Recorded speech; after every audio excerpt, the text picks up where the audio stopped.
Bismillahirrahmanirrahim. Assalamualaikum warahmatullahi wabarakatuh. Waalaikumsalam warahmatullahi wabarakatuh. Innal hamdalillah nahmaduhu wa nasta'inuhu wa nastaghfiruh wa na'udzu billahi min shururi anfusina wa min sayyiati a'malina. Man yahdihillahu fala mudilla lahu wa man yudlil fala hadiya lahu.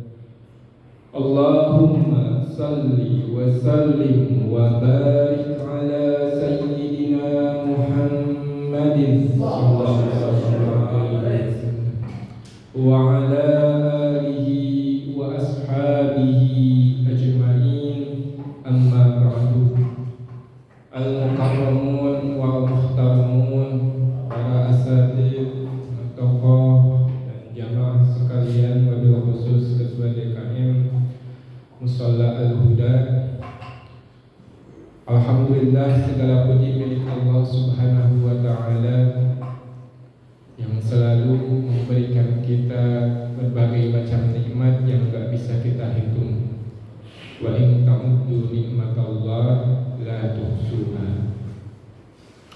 Salawat dan salam semoga selalu terlimpah curah kepada baginda alam Nabi besar Muhammad sallallahu alaihi wasallam, kepada keluarganya, kepada sahabatnya, dan mudah-mudahan kita semuanya mendapatkan syafaat beliau di dunia dan di akhirat. Ya Rabbal Alamin.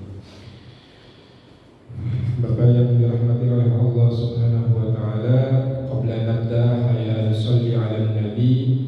Kita baca satu salawat Nabi.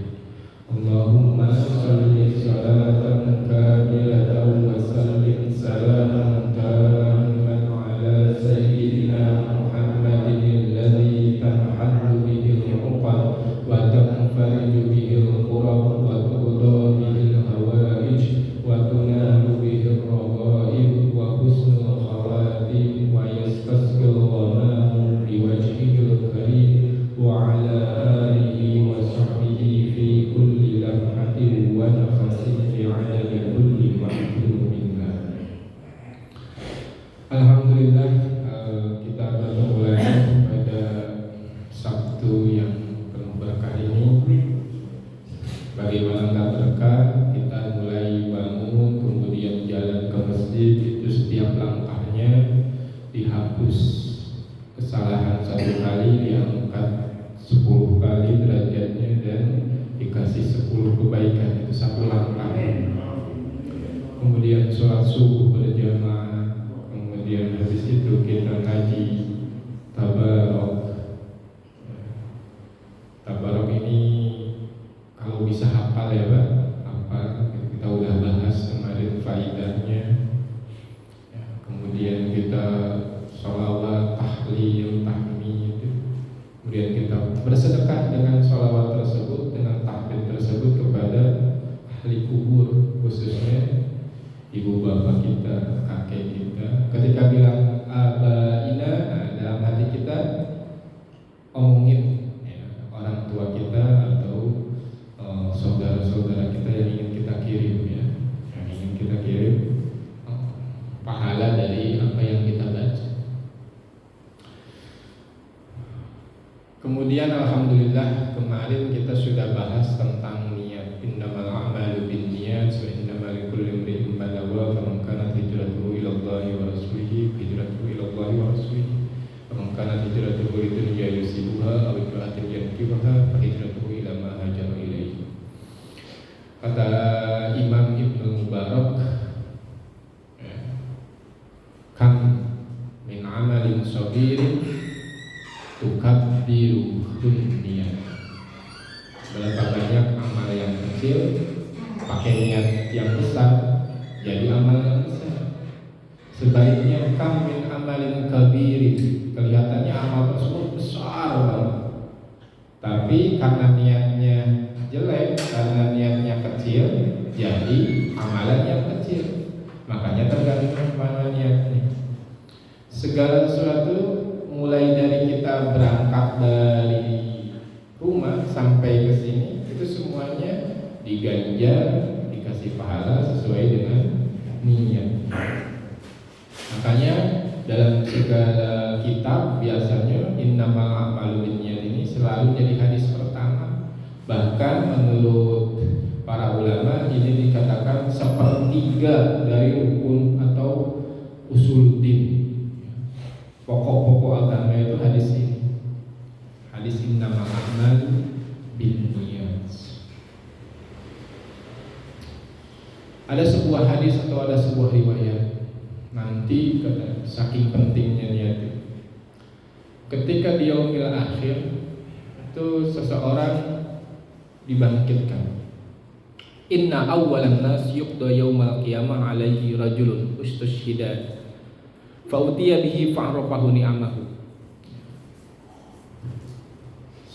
Nanti di akhirat yang pertama diadili itu orang yang mati syahid. Tapi mati syahid yang seperti apa? Orang yang berperang di jalan Allah, kemudian mati syahid, kemudian ditanya, kamu seorang yang mati syahid ya? Meninggal di medan pertempuran. Betul ya Allah. Dilihatin, dia kemudian membicarakan apa, ngomongin ini saya bertempur dan yang lainnya, sehingga sampai saya mati syahid. Kemudian kata Allah, sesungguhnya engkau enggak mati syahid. Kenapa? Karena engkau bertempur bukan untukku. Hatimu, niatmu bertempur bukan untukku. Engkau pengen dibilang jari itu pemberani. Pemberani dia bertempur dan yang lainnya. Dan engkau sudah dibilang sama manusia begitu. Semua orang sudah bilang engkau itu pemberani sesuai dengan niatmu, maka engkau sudah dapat pahalamu, sudah dapat ganjaranmu, sudah dapat niatmu. Kalau gitu silahkan sekarang ke neraka karena kamu mati syahidnya bukan untukku. Kemudian ada lagi seseorang, ia ini naudzubillah min dzalik. Dia belajar dari kecil, belajar ilmu agama, belajar fikih, belajar yang lain. Ya Allah, aku sudah belajar dari mulai kecil sampai tua, belajar terus dan mengajar terus. Aku ini harusnya berhak mendapatkan surga. Tapi kata Allah, tidak. Engkau melakukan itu, belajar, mengajar, engkau supaya dikatakan alim, supaya dikatakan orang bilang ustaz, supaya dibilang kiai, dihormati. Dan kamu sudah dapat itu karena niatmu dari awal itu, ya silahkan ambil niatmu di dunia, tapi di akhirat kamu nggak dapat apa-apa, maka masuk neraka. Jadi ustadz itu berat, Pak. Berat. Awal-awal saya nggak mau dibilang ustadz, ya takut itu, Pak. Para guru kami itu bilang, ya tetap kamu itu harus rendah. Tapi karena zaman sekarang itu sudah banyak yang alim pada diem, yang bodoh pada ngomong, jadi rusak gitu. Makanya ada sebagian ulama yang mengatakan, bilang saja kalau umpamanya kamu belajar agama, ya belajar agama, kemudian ajari. Kalau bahayanya begini, kalau umpamanya kita nggak ngajarin orang, sementara orang itu nggak benar, kita juga dapat masalah. Man su'ila an ilmin fakatamahu ulzima yawmal qiyamah bilizami minna.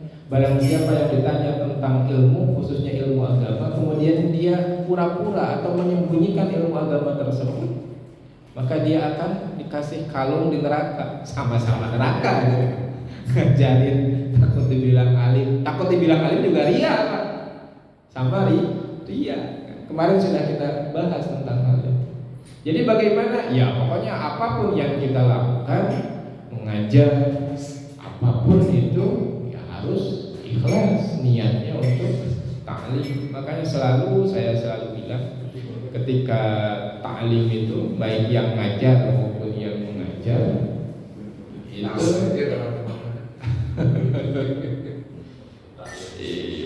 itu ta'lim dia. Dulu ada sahabat namanya Abu Hurairah. Disebut Abu Hurairah karena sayang kucing. Abu Hurairah sahabat Nabi. Beliau bersama Nabi cuma 3 tahun, Pak. Tapi hafalan hadisnya itu paling banyak. Berkat doa Nabi. Nabi itu kalau saking hebatnya Nabi, manggil seorang orang senang kucing disebut Abu Hurairah. Gitu. Senang kucing ya Abu Hurairah. Ya, namanya sering bawa kucing.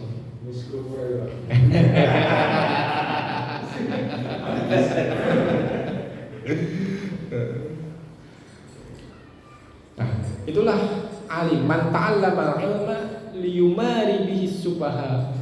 Barang siapa yang belajar ilmu untuk membodohi orang bodoh, untuk berdebat. Wah, karena debat nih. Itu sama saja semuanya, masuk neraka yang begitu itu. Ilmu itu semuanya sama, satu untuk diamalkan, untuk bisa ibadah dengan baik, dengan benar. Itu yang diharapkan dari ilmu itu. Ilmu ini karena itu amalan qalbu ya Pak, amalan hati. Maka niat ini begitu penting. Ada lagi satu orang lagi, yang ketiga nih. Yang ketiga, orang kaya sedekahnya luar biasa. Sedekahnya luar biasa.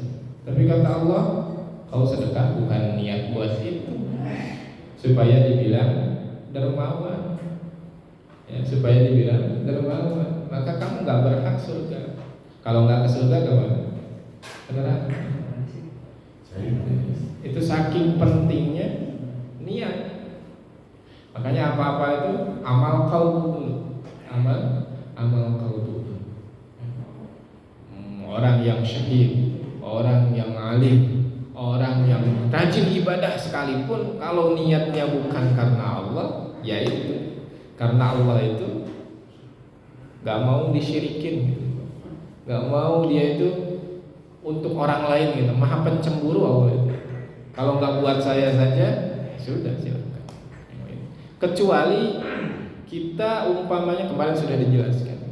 Kita ketika dari niat awalnya itu kita nggak untuk yang lain, lillahi ta'ala. Tapi tiba-tiba ketika sholat datang waswasatus syaitan, kemudian dibagus-bagusin lah, ada orang gitu. Habis itu kita istighfar langsung buang lagi. Itu masih sah dan masih diterima kalau seperti itu. Yang nggak diterima kalau mulai dari awalnya sampai akhirnya niatnya begitu. Itu masalah itu. Itu masalah. Makanya di hadis yang kedua ini Imam An-Nawawi dalam Arba'innya ya, menjelaskan tentang rukun agama. An Umar bin Al-Khattab, bismillahirrahmanirrahim, qala al-musannif rahimahullah wa nafa'ana bihi wa bi ulumihi. An Umar bin Al-Khattab radhiyallahu anhu qala, bainama nahnu julusun inda Rasulillah sallallahu alaihi wasallam. Ketika kami duduk-duduk bersama Nabi, jadi kebiasaan sahabat Nabi itu nongkrong sama Nabi nongkrong. Tapi nongkrongnya halaqatul ilmi. Karena dulu itu tidak ada, jarang sekali bangunan khusus seperti ini. Jadi di tempat yang teduh ya, di bawah pohon begitu. Kemudian sambil Nabi ngobrol sambil ngasih ilmu agama. Data yaumin, suatu hari, ittala'i rajul, tiba-tiba datang seseorang laki-laki. Sadidu bayadis siyab, dijelasin di sini sama Amirul Mukminin Umar bin Khattab. Sadidu bayadis siyab, pakaiannya putih banget. Kenapa disebutkan di sini itu syadidu bayadis siyab? Kenapa disebutkan putih banget? Padahal biasa aja kita pakai putih biasa aja. Ini putihnya putih banget karena waktu itu Pak, Arab dikelilingi oleh gurun. Kalau orang datang dari luar pasti dia kotor karena debu. Ya. Ini mah katanya ini benar-benar putih bersih, kayak orang dekat gitu, kayak baru keluar rumah, baru mandi. Makanya heran. Sadidu bayadis siyab, sadidu sawadis syar. Rambutnya hitam sekali. Hitam apa kalau kita namanya? Hitam pekat apa? Hitam legam. Hitam sekali. La yuro alaihi asarus safar. Tidak dilihat tanda-tanda dia sudah perjalanan jauh. Wala ya'rifuhu minna ahad. Tapi kami enggak kenal dia. Kalau orang dekat pasti kenal. Gitu. Tapi ini juga enggak ada asarnya, enggak ada bekas dia perjalanan jauh, bukan orang jauh. Ini heran para sahabat. Hatta jalasa ila nabi fa asnada rukbatayhi ila rukbatayhi. Tiba-tiba datang langsung temu Nabi, langsung duduk dengan Nabi. Fa asnada rukbatayhi ila rukbatayhi. Pas nada rukbatayhi ila rukbatayhi. Ininya lututnya hampir dekat dengan lutut Nabi. Langsung berhadapan gitu, menghadap. Wa wada'a kaffaihi ala fakhidaihi. Kemudian langsung duduk begini. Jadi adabnya duduk itu ketika kita taklim atau ketemu sama ustaz begini. Duduk begini. Atau sesuai dengan daerah masing-masing. Ya, di Arab. Wa qala Muhammad, ya Muhammad, akhbirni anil Islam. Langsung nanya. Ini kan biasanya Nabi yang ngajarin. Ya. Ini mah langsung ngetes Nabi. Ya Muhammad, akhbirni anil Islam. Ya Rasulullah, tolong kasih tahu saya tentang Islam. Apa itu sih Islam? Faqala Rasulullah, al-Islamu an tashhada an la ilaha illallah wa anna Muhammadar Rasulullah. Nabi langsung jawab, Islam itu satu syahadat. Ini yang jadi aneh para sahabat itu, kok berani-beraninya langsung datang, langsung ngetes Nabi. Siapa ini orang? Siapa ini orang? Ya. Kedua, watuqimus shalah, dan menunaikan sholat. Kita sudah tahu semua ya Pak, rukun Islam. 1, syahadat. 2, sholat. 3, zakat. 4, puasa. 5, haji. Wa tu'tiz zakat wa tasuma Ramadan wa tahujjal bait in istata'ta ilaihi sabila. Kemudian dia bilang, "Shadaqta, kau betul." Lah, bagaimana kata Umar itu? Dia bertanya dan dia membetulkan. Masa Nabi dites? Tapi para sahabat diam saja. Ya. Jadi yang pertama rukun agama itu ada 3. 1 Islam, 2 iman, dan 3 ihsan. Satu lagi Syekh menambahkan dari hadis ini, melihat tanda-tanda zaman. Nanti kita bahas satu-satu. Pertama Islam dulu Pak.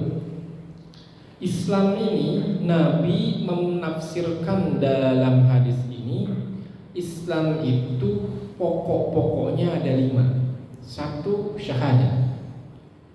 Ngucapin syahadat, amal lisan dulu. Pertama dikasih dengan amalan lisan. Syahadat, asyhadu an la ilaha illallah wa asyhadu anna Muhammadar Rasulullah. Kalau orang sudah syahadat, dia Islam. Secara hukum dia Islam. Ya. Walaupun dia nggak pernah sholat, nggak pernah zakat, tapi secara hukum dia Islam. Di KTP harus ditulis Islam.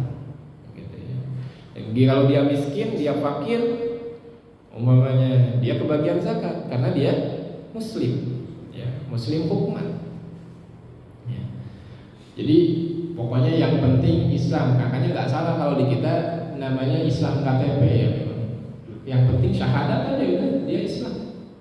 Ya, dia Muslim, dia saudara kita. Haram bagi kita untuk menyakitinya. Ya. Kemudian yang kedua, wa tuqimus shalah. Pertama amal lisan harus diomongkan. Kedua, mendirikan sholat. Nah, sholat ini amal badan. Kan gerak ya Pak, ada gerakannya. Nah, amal badan, habis lisan, amal badan, amal gerakan. Bahkan dalam riwayat yang lain, as-sholatu imaduddin. Yang kedua ini sholat yang wajib. Kemudian yang ketiga, amal harta. Amal harta yakni zakat. Yang keempat, saum. Nah, saum juga tetap amal badan, tapi kalau sholat mengerjakan, kalau saum meninggalkan. Kalau sholat mengerjakan kan, kalau saum meninggalkan apa? Meninggalkan makan, minum, jima dan yang lain. Nah, haji, kenapa haji itu disebut penyempurna rukun Islam? Karena haji menggabungkan semuanya. Ibadah lisannya ada labbaik Allahumma labbaik. Amal badannya ada gerak, tawaf. Ya. Ada amal hartanya, butuh biaya kan? Butuh biaya. Makanya haji itu penyempurna rukun Islam, karena semua amalan dari lisan, badan, harta itu ada di haji. Itu di haji. Nah, bagaimana kita untuk memperkuat keislaman kita? Yang anehnya itu kita kan asyhadu an la ilaha illallah wa asyhadu anna muhammadar rasulullah. Apa artinya Pak? Aku bersaksi tiada Tuhan selain Allah. Kalau bersaksi kan Pak harus lihat Pak, harus benar-benar merasakan gitu. Allah itu kayak benar-benar ada sama kita. Asyhadu an la ilaha wa asyhadu anna muhammadar rasulullah. Bagaimana supaya kita benar-benar merasakan kehadiran Allah? Nah, makanya tadi asyhadu an la ilaha illallah.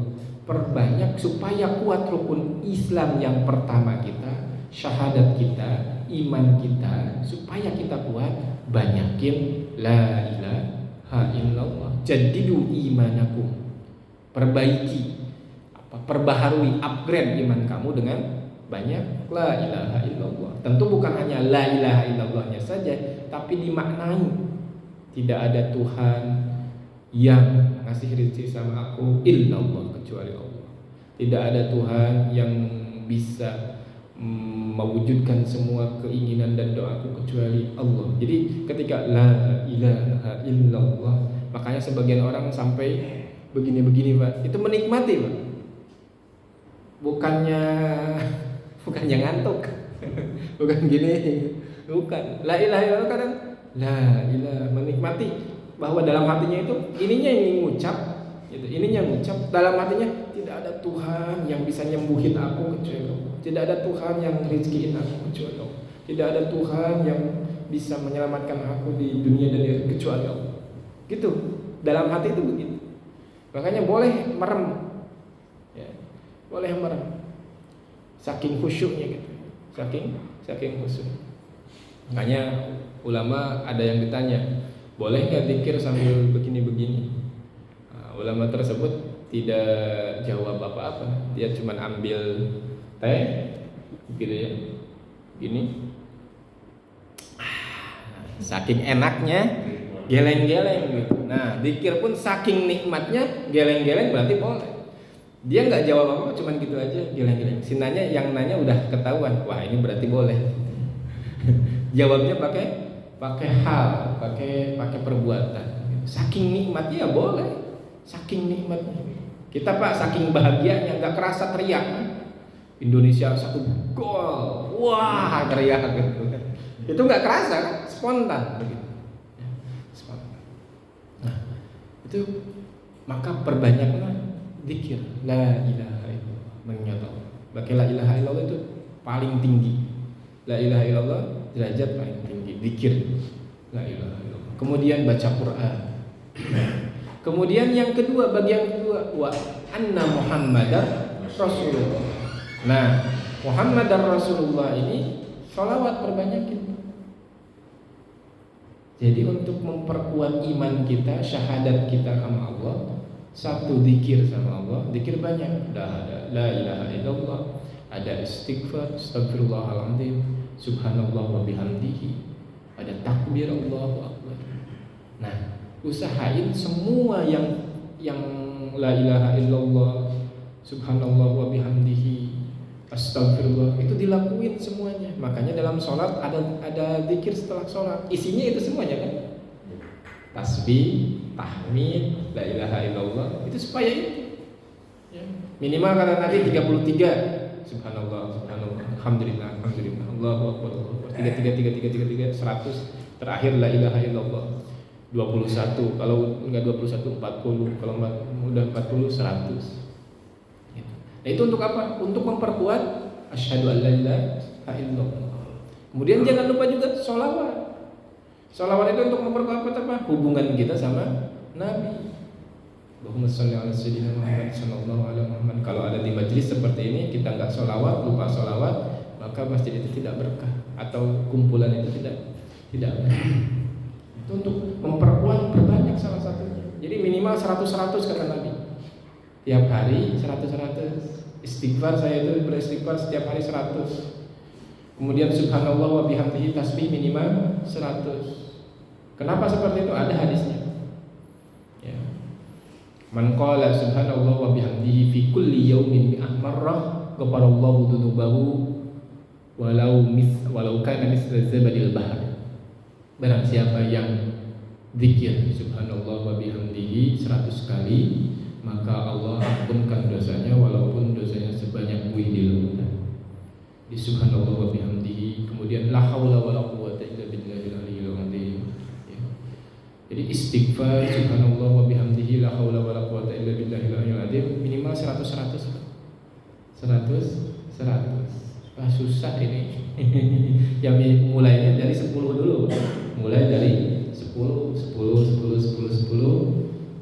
Tasbihnya ada, tahmidnya ada, istighfarnya ada, la ilaha illallahnya ada. Jadi mulai dari sekarang kita harus kasih 2022 nih. 2022 niatnya diperbarui. Maksudnya diperbarui itu pokoknya segala aktivitas kita untuk Allah. Kemudian yang kedua, zikirnya di list, Pak. Saya ngelakuin zikir la ilaha illallah minimal 10 kali di luar setelah sholat. Jadi kalau mau tidur itu ya 10. Tapi itunya semuanya hauqalahnya ada, la ilaha illallahnya ada, subhanallah wa bihamdihi-nya ada. Ya. Kemudian sholawat 10, mulainya dari 10. Jadi tahun depan naik 21. Tahun depan masih dapat umur naik 33. Tahun depan naik 40 begitu. Yang penting istiqomahnya ini yang susah. Sekarang tuh khusyuk. Besok udahan gitu. Ya begitulah zikir itu begitu. Sholat duha kalau lagi banyak masalah 12 gitu ya. Kalau lagi senang-senang ya udah uang banyak ya tinggal kadang-kadang. Yang penting 2 istiqomah. 2 aja. Naik ke 4 itu agak susah juga naik ke 4 itu. Termasuk saya itu agak susah.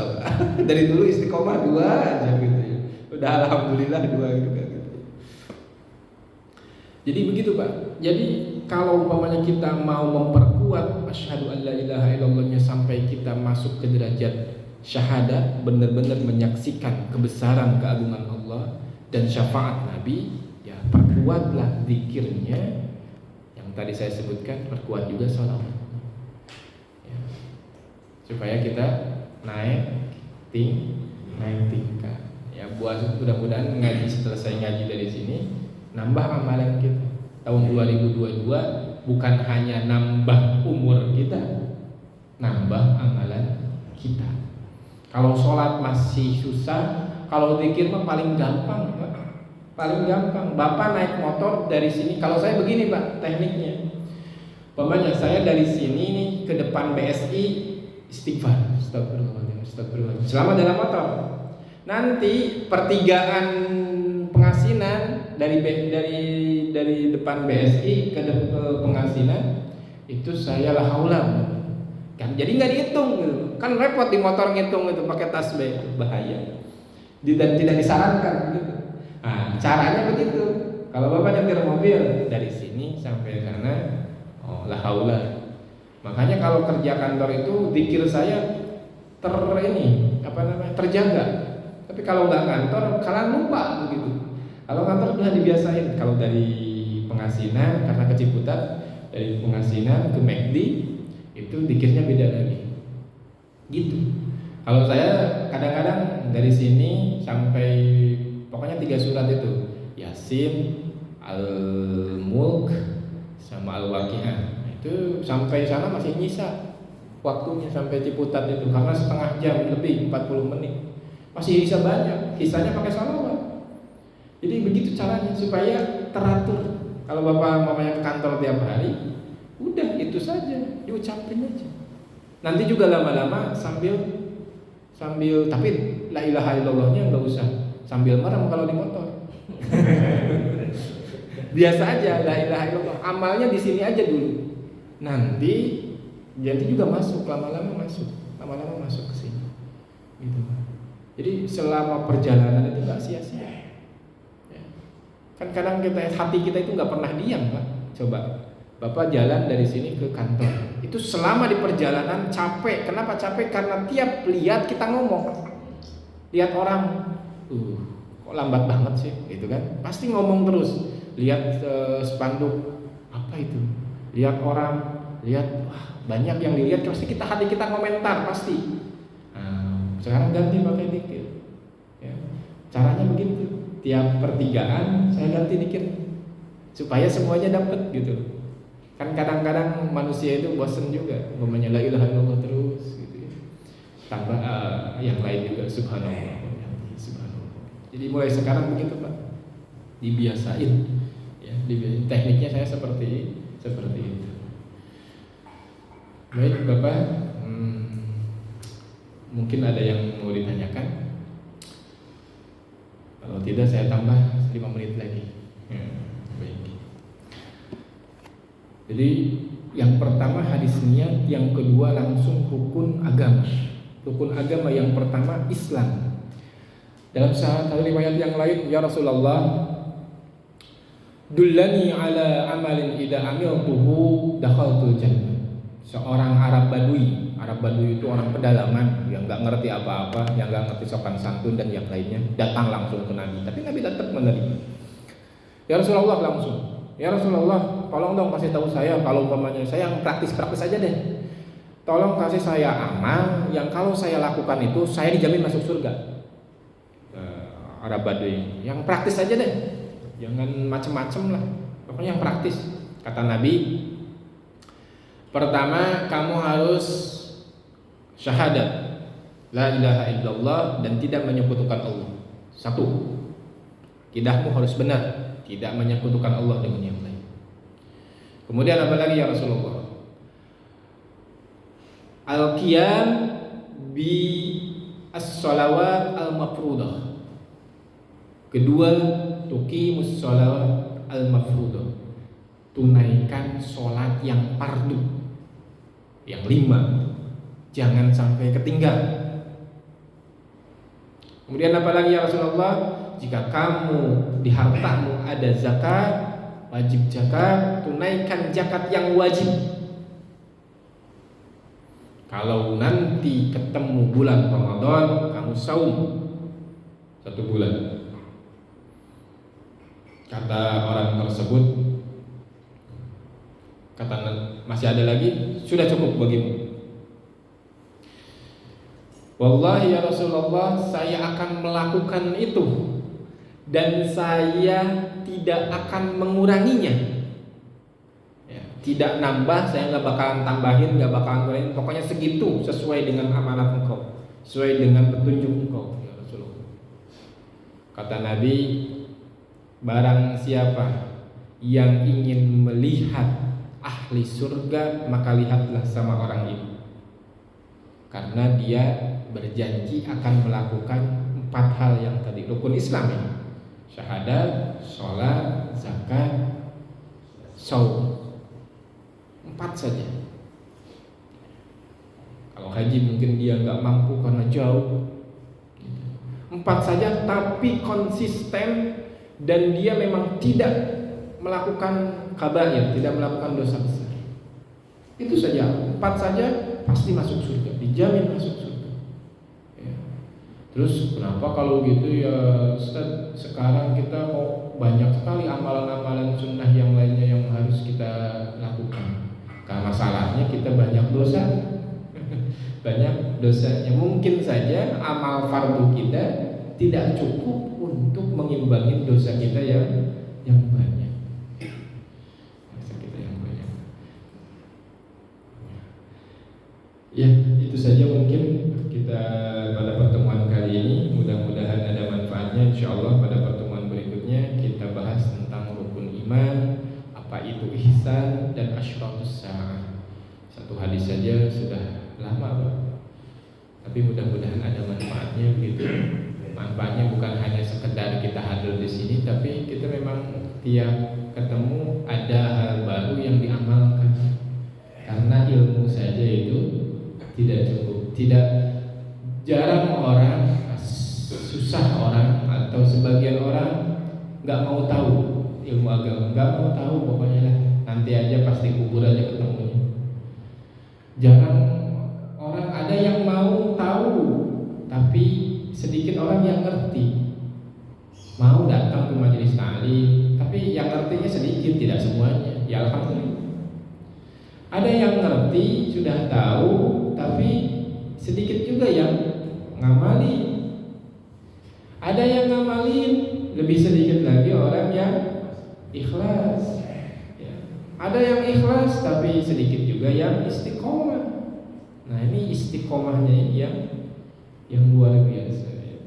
Makanya kata sebagian ulama, al istiqomah khairum min alfi karomah.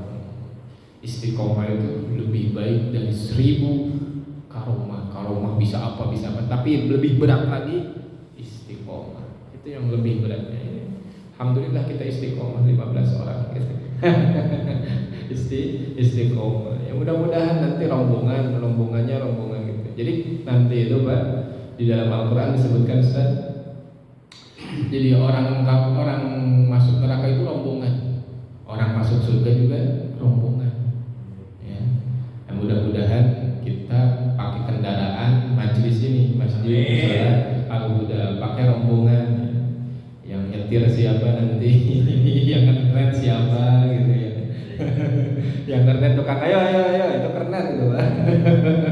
Yang penumpang diem aja gitu ya. Kan enak Pak, tidur tiba-tiba wah udah surga gitu ya. Tidur aja langsung surga gitu.